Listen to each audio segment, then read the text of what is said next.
हमारे अजीजों साथियों, जैसा कि मैंने आपको पिछली बार भी बताया और आज भी मैं आप लोगों को ये बता देना चाहता हूँ कि नमाज के 3 दर्जात हैं। नमाज के 3 दर्जात हैं। एक नमाज नमाज सूरत कहलाती है, जो आम मुसलमानों की नमाज है।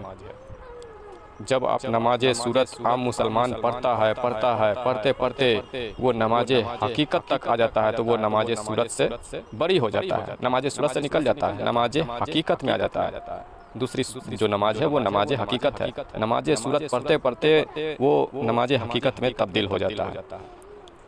फिर नमाज इश्क है। नमाज इश्क जो है वो वलियों की नमाज है। नमाज सूरत का कोई एतबार नहीं। नमाज सूरत में धोखा है, फरेब है, बेहयाई है, बेशर्मी है, भरी परी रियाकारी है, ये सब नमाज सूरत में है। और ये नमाज सूरत के बारे में ही अल्लाह रब्बुल इज़्ज़त ने कुरान मजीद में इरशाद फरमाया है कि ऐसी नमाजें जो नमाज सूरत में लोग रहते हैं और उम्र नमाज सूरत में ही अपनी उम्र बिता देते हैं, इनकी नमाजें इनके मुंह पर दे मारी जाएगी और ये बहुत बड़ा घाटे का सौदा अपने लिए कर रहे हैं, अपने ऊपर जुल्म कर रहे हैं ऐसे लोग जो नमाज सूरत में ही अपनी ज़िंदगी बिता रहे हैं। अब आप सोचेंगे कि ये नमाज सूरत में धोखा है, फरेब है, रियाकारी है, जालसाजी है, बेहयाई और बेशर्मी की कामें हैं, वो भला कैसे? तो भाई आप के अल्लाह ने आपको आंखें दी है, आपको अल्लाह ने कदम पैर दिए हैं। आप अपनी आंखों से देखिए, अपने पैरों से चल कर जाएं और देखें। और आपको अल्लाह ने अक्ल सलीम, आपको अकल भी दिए हैं, आप अपनी अकल भी लगाएं कि आपको देखने को मिलेगा। गौर करें दुनिया पे और अपने आस पड़ोस पर, इस चीज़ को एहसास में लाएं, समझ लाएं और गौर करें कि कैसे ये बेहयाई और बेशर्मी है नमाज सूरत, और कैसी ये रियाकारी है, कैसे ये जालसाजी है ये नमाज सूरत। ये एक धोखा है नमाज सूरत। आप देखें और एहसास करें, अपने अड़ोस पड़ोस में नज़र उठाएं और चल कर जाएं।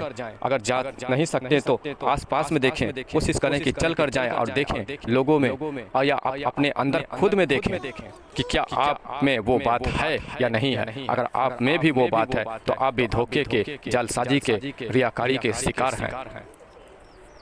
ये धोखा, रियाकारी, जालसाजी, दगाबाजी, बेहयाई और बेशर्मी कैसे है, आपको बार बार मैं बताता हूँ और दीगर औलिया इकराम ने भी बताया। मैं भी वो बात आपके सामने चंद खोलता हूँ। वो देखे यूँ कि लोग सदा 365 दिन पाँचों वक्त की नमाज पढ़ते हैं, अदा करते हैं, मस्जिद से निकलते हैं, बेहयाई और बेशर्मी के काम भी करते हैं, ठीक है। और रमज़ान के रोजे रखते हैं, 30 दिन कुरान मजीद की तिलावत करते हैं, और ऐन चांद रात के दिन, ईद के दिन देखें किस तरह से लौंडेबाजी होती है, किस तरह से बेहयाई और बेशर्मी के काम होते हैं।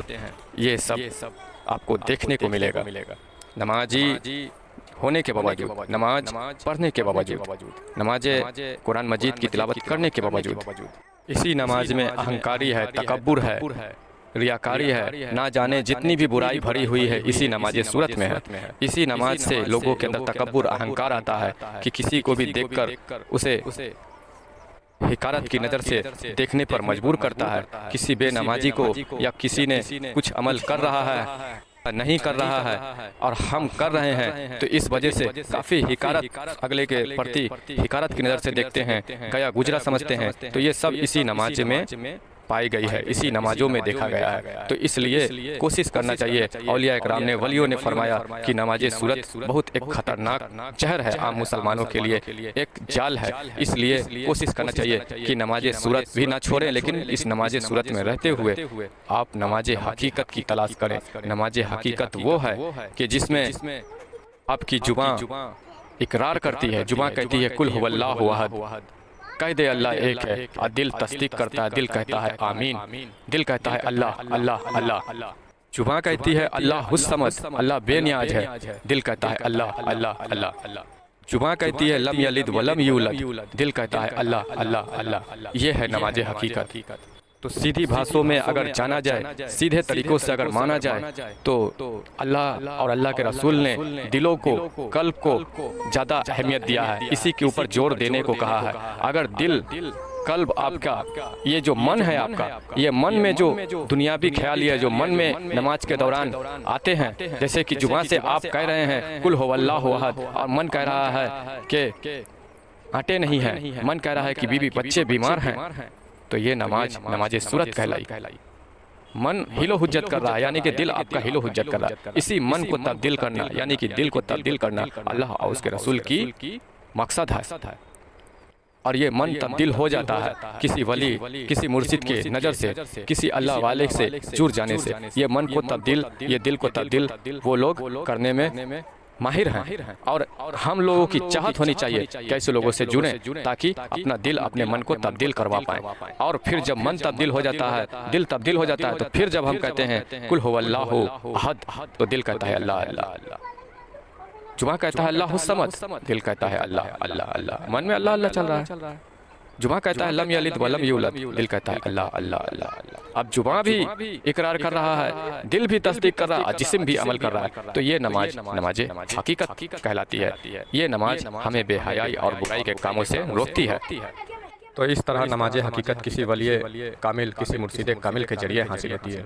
नमाज सूरत पढ़ते रहें, ठीक है, नमाज सूरत पढ़ते हुए, अदा करते हुए किसी वली कामिल, किसी मुर्शिद कामिल का दामन थामे, हाथ थामे, और ताकि कोशिश करें कि नमाज हकीकत प्राप्त कर लें, हासिल कर लें। ये है नमाज हकीकत जो हमें बेहयाई और बुराई के कामों से बचाएगी, हमारे किरदारों में तब्दीली लाएगी।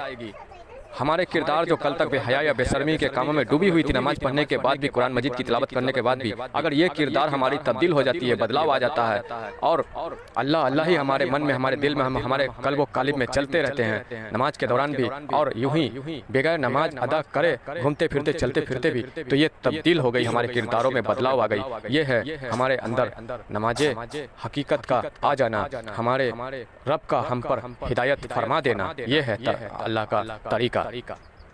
और इस नमाज हकीकत के बाद अगला जो सेटअप, अगला जो प्रोसेस है, वो नमाज इश्क कहलाती है। और ये नमाज इश्क वलियों के लिए है, अल्लाह वालों के लिए है नमाज इश्क।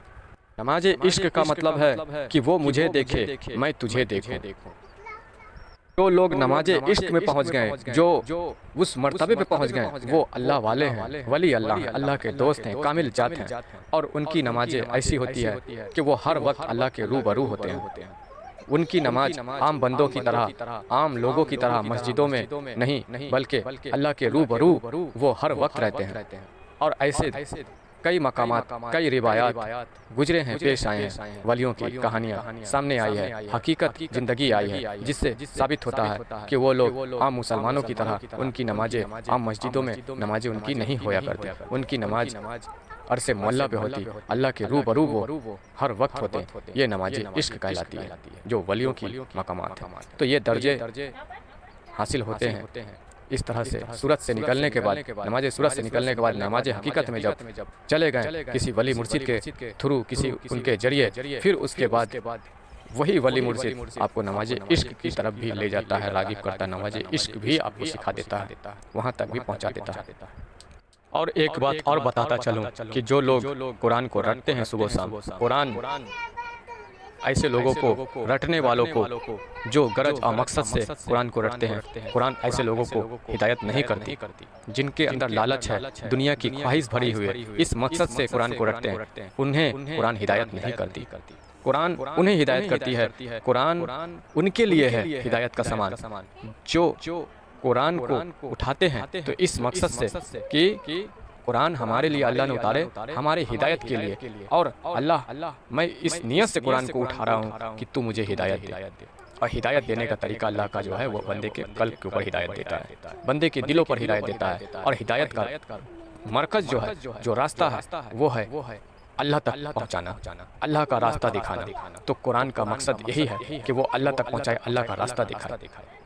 और जब कुरान के जरिए बंदा अल्लाह का रास्ता देख लेता, अल्लाह का रास्ता इख्तियार कर लेता है, दरअसल वही हिदायत वाले हैं। जो अल्लाह अल्लाह करना शुरू कर देता है, अल्लाह को दिल में उतार लेता है, दरअसल वही हिदायत वाला है। जो ये बात कहते हैं मैंने इतनी कुरान ख़त्म की, मैंने उतनी कुरान ख़त्म की है, मैंने इतने सवाब हमें हासिल हुई, इतने कुरान पढ़े हैं। जो सुनाता है और जिसका नियत ये रहता है कि कुरान पढ़ो, हमारे घर में रोजी रोजगार बरकत आएगी, जो इस मकसद से अदा करते हैं, पढ़ते हैं, तो ऐसों को कुरान हिदायत नहीं करता। ऐसे लोग गुमराह हैं, भटके हुए हैं। कुरान का दरअसल मकसद है कि अल्लाह तक पहुँचाना, अल्लाह की जो राह है वो राह दिखाना, दिलों में अल्लाह अल्लाह उतारना, सिराते मुस्तकीम के रास्ते बताना। सिराते मुस्तकीम क्या है, नफ्स को किस तरह पाक किया जाता है, कुरान का ये मकसद है। कुरान को रटना मकसद नहीं, कुरान को समझना मकसद है। तो कुरान हम लोगों की जिम्मेदारी नहीं, बल्कि कुरान की जिम्मेदारी अल्लाह ने हम लोगों के लिए, कुरान की जिम्मेदारी हम लोगों के ऊपर रखी है। कुरान को हमारी जिम्मेदारी अल्लाह ने सौंपी है। कुरान हमारी जिम्मेदारी नहीं कि उसे इतना ख़त्म करना है, उतना ख़त्म करना है, इतना पढ़ना है, उतना पढ़ना है, ये हमारी जिम्मेदारी नहीं, बल्कि कुरान को अल्लाह ने जिम्मेदारी सौंपी है तमाम मुसलमानों, तमाम जो उम्मत मोहम्मदी है उनकी जिम्मेदारी कुरान को अल्लाह ने सौंपी है कि किसे हिदायत देना है, किसे गुमराही रखना है, ये कुरान को जिम्मेदारी सौंपी है। जब कुरान मजीद अपनी जिम्मेदारी पूरा कर देता है, हिदायत दे देता है, अल्लाह का रास्ता बंदों को, अल्लाह के मखलूकों को दिखा देता है, फिर उसका मकसद पूरा हो जाता है। कुरान का मकसद पूरा हो जाता है। ऐसों में कुरान अल्लाह से कहता है कि अल्लाह, मैंने अपनी जिम्मेदारी बाखूबी निभाई, तेरे बंदे ने मुझे उठाया, मुझे थामा, तो इस नियत से कि हिदायत हासिल करे, सो मैंने तेरे इस बंदे को हिदायत दे दी, रास्ते दिखा दिए, तो मेरी जिम्मेदारी यहाँ से ख़त्म हुई। बाखूबी मैंने ईमानदारी से वो जिम्मेदारी जो तूने मुझे सौंपी थी वो मैंने अदा किया तेरे बंदों को। इसी तरह मुर्शिद कामिल की अपनी जिम्मेदारी है। जो लोग मुर्शिद कामिल थामते हैं, किसी पीर वली अल्लाह से जुड़ते हैं, उनकी भी एक अपनी जिम्मेदारी है। अब वो चाहे तो तुझे नमाज रोज़ों में लगा दे, या वो चाहे तो तुझे घर का अपने चौखट के झाड़ू लगवाएं, चौखट पे अपने सेवा करवाएं, वो उनकी मर्जी है। लेकिन ये कामिल मुर्शिदों के लिए है, झोला छाप किसी आम जाली पीर के लिए नहीं। कामिल जात जो अल्लाह का वली है उसके लिए है, उसके ऊपर इसी तरह से वो जिम्मेदारी है। मुर्शिद तुम्हारी जिम्मेदारी नहीं, तुम्हारी जिम्मेदारी बस इतना है कि हिदायत हासिल करने के लिए, अल्लाह को पाने के लिए मुर्शिद थामना है। बाकी जिम्मेदारी मुर्शिद की है कि अपने मुरीदों से वो क्या करवाए, मुरीदों को किस तरह से ट्रीट करे, किस तरह से उसे हिदायत का रास्ता दिखाए। वो चाहे तो नमाज रोजों के जरिए हिदायत दिलवाए, या वो चाहे तो अपने दर का कुत्ता बनाकर रखे, दर के झाड़ू लगवाए, अपने सेबे अपने सेवा करवाए, अपने काम, अपने घरेलू कामों में लगाकर अपना नौकर, अपना गुलाम बनाकर चाहे तो वो रखे, वो उसकी मर्जी है। और इसके पीछे उसका मकसद होता है, तभी वो ये काम मुर्शिद करवाता है। या तो अपने घर के झाड़ू पोछे लगवाएगा, अपना सेवा करवाएगा, या तो नमाज रोजों में लगवाएगा। इसके पीछे उसका मकसद होता है। हुक्म बजा लाना मुरीदों का काम है। जो नहीं मानता, नहीं करता, वो गुमराह हो जाता है, और जो मानता है, मुर्शिद के नक्शो कदम पे चलता है, उसकी बातों को फॉलो करता है, वो कामयाब हो जाता है। तो इसके पीछे मुर्शिद का, पीर का मकसद होता है। उसकी एक जिम्मेदारी छुपी होती है। अब वो अपना मकसद, अपनी जिम्मेदारी पूरा कर लेता है, तो फिर वो भी अपनी जिम्मेदारी से परे हो जाता है। फिर वो मुरीद को अपने तरीके से अपनी गुलामी में नहीं रखता, फिर मुरीद को अपने आज़ाद कर देता है, आज़ाद भी कर देता है। और वो कब आज़ाद करता है, कब छोड़ता है, और इसके पीछे की मकसद क्या है कि मुरीद को जो हुक्म जारी करता है, जो भी करने को कहता है, मुरीद का काम है कि करना, उसके पीछे का मकसद ये है कि मुरीद के अंदर, अगर मुर्शिद कामिल जात है, अल्लाह वाला है, एक वली अल्लाह है, तो मुरीद के ऊपर जो भी काम लागू करता है, जो भी हुक्म जारी करता है, उसके पीछे का मकसद ये होता है कि मुरीद की किरदार में बदलाव आए, मुरीद की चाल ढाल, उसकी हर एक किरदार, हर एक अदा उसके मुर्शिद के जैसा सेम हो जाए, मुर्शिद में वो ढल जाए, मुर्शिद की रूप उस मुरीद में आ जाए। खाना पीना, चलना फिरना, इबादत, सब कुछ वो मुरीद के अंदर वो उतर जाए, अदायगी। जब ये सारी बातें मुरीद के अंदर आ जाती है, तो फिर मुरीद को मुर्शिद आज़ाद कर देता है कि अब ये कामयाब हो गया, मेरा काम, मेरी जिम्मेदारी पूरी हो गई।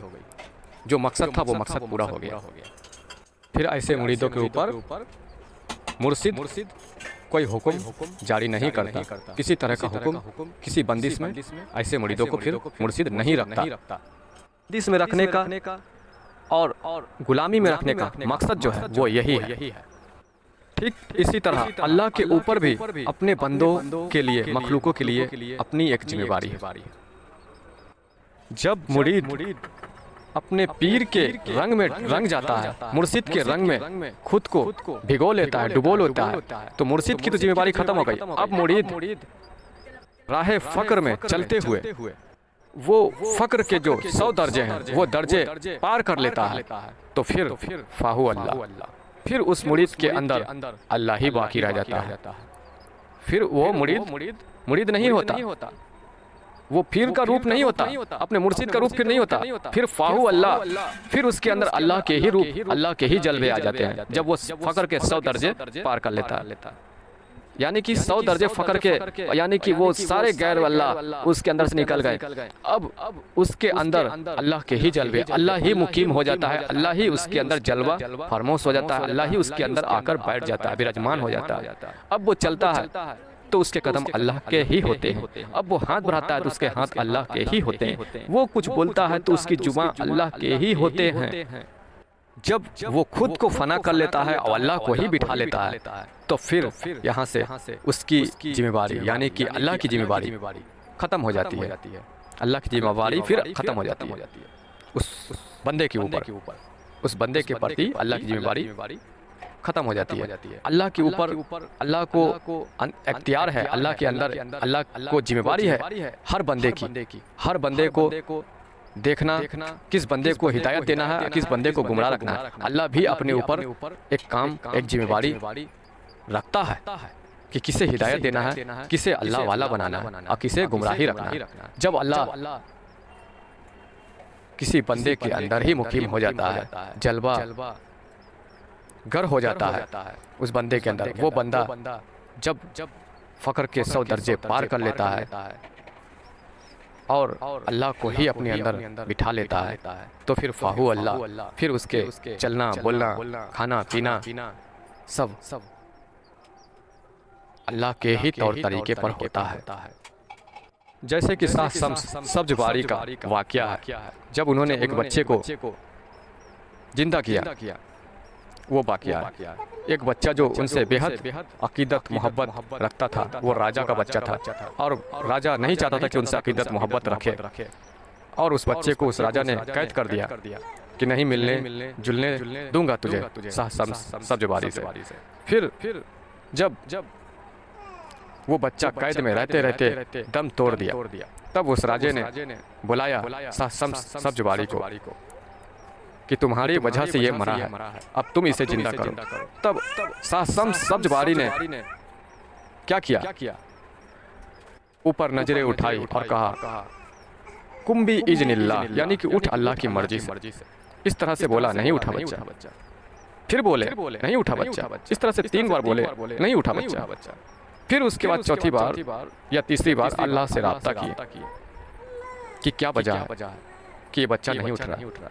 तो अल्लाह ने कहा कि मेरी मर्जी थी, ये मर गया, मैंने इसे मार दिया, अब तुझे जिंदा करना है तो तू अपनी मर्जी चला।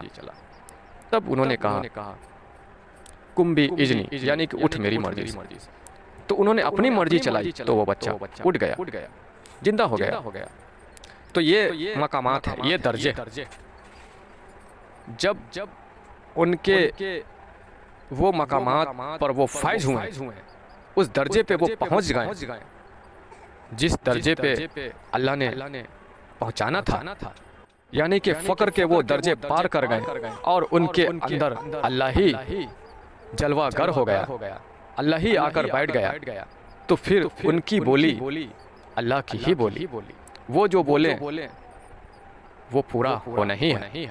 फिर अल्लाह की जिम्मेवारी उनके ऊपर से उठ गई। अब वो जो करेंगे, जो कदम उठाएंगे, जो हाथ बढ़ाएंगे, जो बोलेंगे, वो अल्लाह की ही बोली होगी। अब अल्लाह से अर्ज करने की भला क्या जरूरत, क्योंकि अल्लाह तो जलवागर उनके अंदर हो ही चुका। तो ये है रूहानियत, तरीक़त के रास्ते, अल्लाह वालों के रास्ते। और मैंने ये भी बताया कि नमाज सूरत, नमाज हकीकत और नमाज इश्क क्या होती है। तो नमाज सूरत से बचने की कोशिश करें, नमाज हकीकत हासिल करेंगे तो फिर आगे दर्जात नमाज इश्क तक ले जाएगी। नमाज इश्क तक पहुँचेंगे तो फिर अल्लाह की मर्जी कि अल्लाह ने आपको चाहा तो आपके अंदर वो खुद जलवागर भी हो जाएगा, आपको फ़क्र के वो 100 दर्जे भी पार कराएगा। और जब ये सब मकामात, ये मर्तबे पे पहुँचाने का ताकत अगर किसी के पास है तो वो सिर्फ अल्लाह के पास है, अल्लाह ही अता करता है, अल्लाह की ही मर्जी से होती है। लेकिन चाहत तलब बंदे की होनी चाहिए, आपकी होनी चाहिए, हमारी होनी चाहिए। आप चाहत तलब अपने अंदर पैदा करेंगे तो कामयाब होंगे। वैसे तो जिम्मेवारी तो सबकी अपनी अपनी है, जैसा कि मैंने बताया कुरान की अपनी जिम्मेवारी है, मुर्शिद की अपनी जिम्मेवारी है, अल्लाह की अपनी जिम्मेवारी है। सब अपनी अपनी जिम्मेवारी अपने काम अंजाम दे रहे हैं। तो हम बंदे, हम गुनाहगार बंदे कहाँ वो अपनी जिम्मेवारी निभा रहे हैं। हमारी जिम्मेवारी ये है कि हमारी चाहत होनी चाहिए, हमारी तलब होनी चाहिए। किसकी? खुदा की जात की, अल्लाह तक रसाई हासिल करने की, अल्लाह का महबूब बंदा बनने का, खुदा का रास्ता इख्तियार करने का। ये जिम्मेवारी हमारे अंदर ऊपर भी है कि इसको पूरा करने की कोशिश, तलब, चाहत अपने अंदर पैदा करें। तो आखिर में हम कहना चाहते हैं कि अल्लाह कहने सुनने से ज़्यादा अल्लाह तौफीक अता फरमाए ये जिम्मेवारी पूरा करने का, इसमें कामिल अकमल होने का हमें तौफीक अता फरमाए। आमीन सुम्मा आमीन। और कोशिश कीजिए आप लोग भी कि किसी वली कामिल से जुड़ें, सरकार का और सही से जुड़ें, हमारे मुर्शिद कामिल से जुड़ें। अगर जुड़ना चाहते हैं तो नंबर डिस्क्रिप्शन में है, कॉन्टेक्ट करें, इज़्न कल्ब हासिल करें। अस्सलामु अलैकुम वरहमतुल्लाहि वबरकातुहू।